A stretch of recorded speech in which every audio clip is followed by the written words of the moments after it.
Hello, what's good? Today we're going to be looking at J Cole's KOD. If you haven't noticed, signed copy, the one that came through today, eventually, just about tramped down from the post office. Gotta say, it's looking lovely, nice signature, compared to kind of the Kendrick Lamar one. I'm saying it's matching on laziness levels, but at least he's got the size up.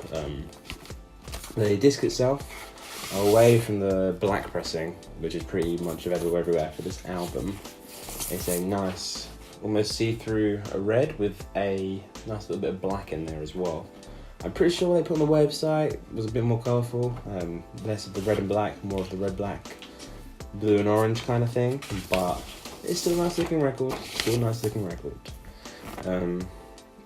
Album itself, great listen, one of the best records probably the last year, especially for hip hop. A lot of great songs, very consistently good, I think, throughout. And in comparison to his last few albums, it's a step up, I'd say, from For Your Eyes Only, and still a step down from Forest Hills Drive. I don't think he's looking at hitting that level again. I'm hoping next album, he's just released Middle Child. I like the sound of that. Hopefully he kind of gets back to those levels. But I don't think he's quite hit that on-point storytelling kind of way yet, which he earns a lot of songs in that album. Picking out a couple of favourite songs, probably start off with the title track, KOD. It's kind of a bop your head along song, quite good if you're in a car, if you're on the way to work, one of them ones, kind of G you up a little bit, and then J Cole comes in, does his stuff. Apart from that, looking at ATM, it's another one with a really catchy hook. And the flows in here are on point, I've got to say. Talking about the kind of session, in modern society, money, that kind of thing. The kind of the whole album itself is very much centered around modern day addiction. It kind of goes over addiction to drugs, and then an addiction for money, and everyone being so obsessed with it. The overall themes kind of come up and up and up. And you also see J. Cole kind of stamp his foot down as less of an up and comer, or more of a almost godfather of the game now.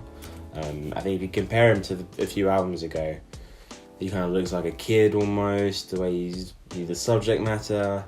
Whereas now, he kind of looks like he's hitting top stride, hitting top of his game. And he's, don't know, saying grown up sounds a bit weird, but he's getting there. He's kind of looking like he could be teaching lessons to all these other people.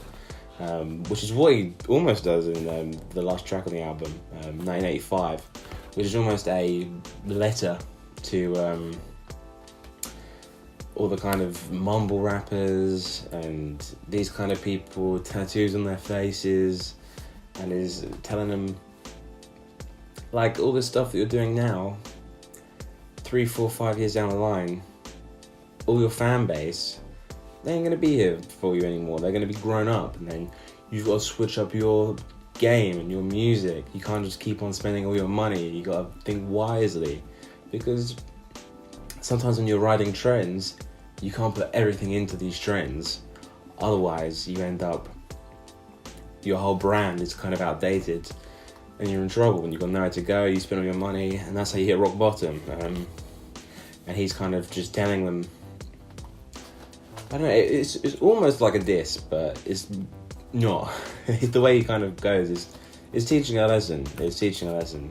And all these people have an ounce of the kind of mental capability to even come back at J. Cole anyway, so it would never have happened.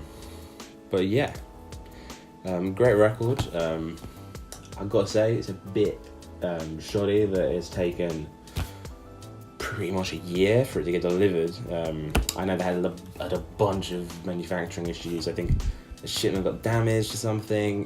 And I think in Europe, a good few copies of them have been delivered, but in America, people are still holding out. And it's annoying when you ordered something and you've waited 11 months and you can buy it on eBay already, but you still haven't got your copy.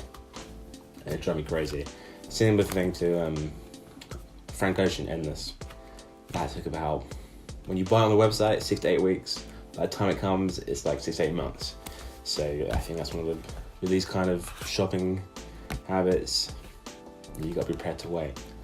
But yeah, I hope you enjoyed the look at it. Definitely give it a look. It's a great album if you haven't already. I'm guessing most of you probably have. And see you around.